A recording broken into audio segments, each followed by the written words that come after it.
So the prosecutor in West Milwaukee wants to make arguments against my prior behavior. This is a federal rule, maybe a part of the evidence rules. Federal, as in it covers all 50 states. And I think all 7 of my arrests, pretty much all the prosecutors have brought up 404B. I actually have to take a closer look at it. I'm not too familiar with it, but yeah, the states have their own wording for it. And it just seems like something to waste the court's time. Because, I mean, the judges have enough sense to deny it.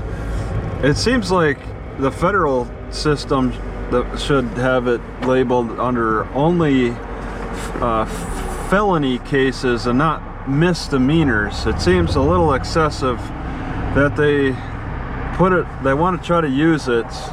Once again, Chris Schultz is the latest prosecutor now who wants to use it to make arguments. He's announced that he wants to make the 404B argument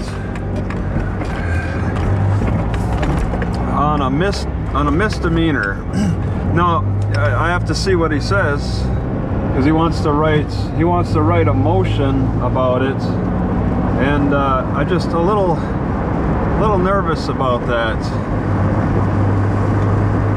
with it. And I also have a city marshal following me, which is just fine. They're constantly pulling out of that one business.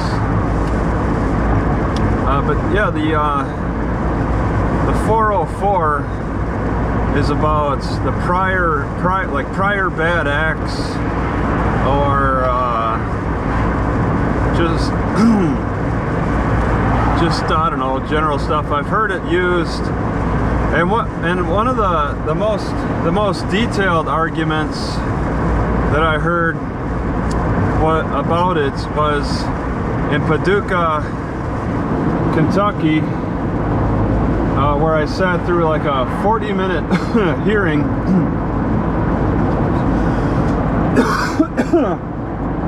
and it had to do with me bringing up my prior history to open up the door for the prior acts to be used against me at my trial. It wasn't like the judge said it could be used. Judge Jones said it could be used if I bring up my prior history, then that would be okay. I opened up the door to that. But for the prosecutor just to bring it up in front of a jury openly without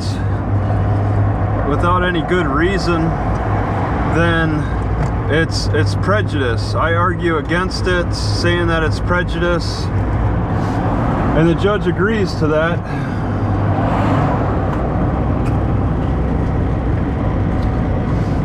And yeah, once again, Chris Schultz in West Milwaukee wants to he wants to open the door himself. And this is in a municipal court. So just talking about it pretty much makes the judge aware of it.